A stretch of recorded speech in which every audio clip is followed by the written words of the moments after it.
मैं दूध पीना चाहता था, लेकिन गलती से पूरा दूध अपने सिर पर गिरा बैठा। फिर मैंने एक आइस पॉप खरीदी, मगर उसे भी अनजाने में जमीन पर गिरा दिया। जब मैंने 3 गुणा 9 का सवाल देखा तो उसका जवाब 3 लिख दिया। जवाब लिखने के बाद मुझे पूरा भरोसा था कि मैं सही हूँ, लेकिन नतीजा वही हुआ जिसकी उम्मीद थी। मुझे 0 अंक मिले। मेरे पिता बहुत गुस्सा हो गए। उन्होंने मुझे जोर से थप्पड़ मारा, लेकिन मुझे दुख नहीं हुआ। उल्टा मैं मुस्कुरा दिया। फिर मैं बाहर भागा और अपनी 0 अंक वाली टेस्ट कॉपी कुत्तों के बीच फेंक दी। एक दिन शिक्षक ने मुझे किताब का पाठ पढ़ने के लिए कहा। मैंने कहा कि अक्षर मेरे सामने नाच रहे हैं। शिक्षक को लगा कि मैं मजाक कर रहा हूँ। जैसे ही मैंने यह कहा,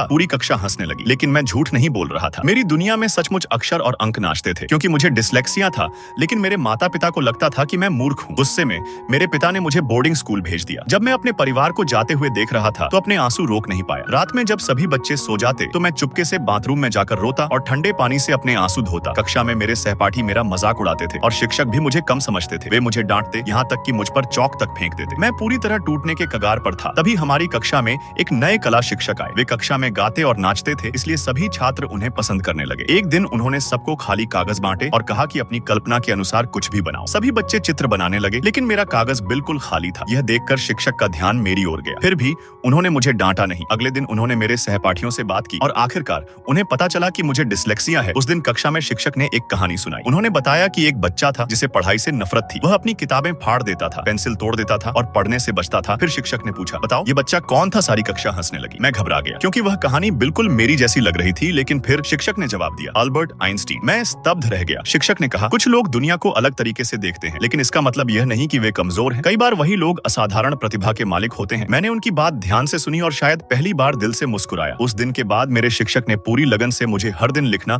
और चित्र बनाना सिखाया। धीरे धीरे मैं शब्द लिखने लगा और मेरे चेहरे पर मुस्कान लौटने लगी। उन्होंने मुझे स्कूल के प्रिंसिपल से भी मिलवाया और एक कला प्रतियोगिता में भाग लेने की सिफारिश की। आखिरकार मैंने एक शानदार चित्र बनाया। मैं प्रतियोगिता में प्रथम स्थान पर आया और पूरे स्कूल के सामने सम्मानित किया गया। सभी लोग मेरे लिए तालियां बजा रहे थे और मेरा उत्साह बढ़ा रहे थे। मैंने अपने शिक्षक को कसकर गले लगा लिया। उन्होंने मेरी जिंदगी बदल दी थी। इसलिए याद रखिए, जब भगवान एक दरवाजा बंद करते हैं तो वह आपके लिए दूसरा दरवाजा जरूर खोलते हैं।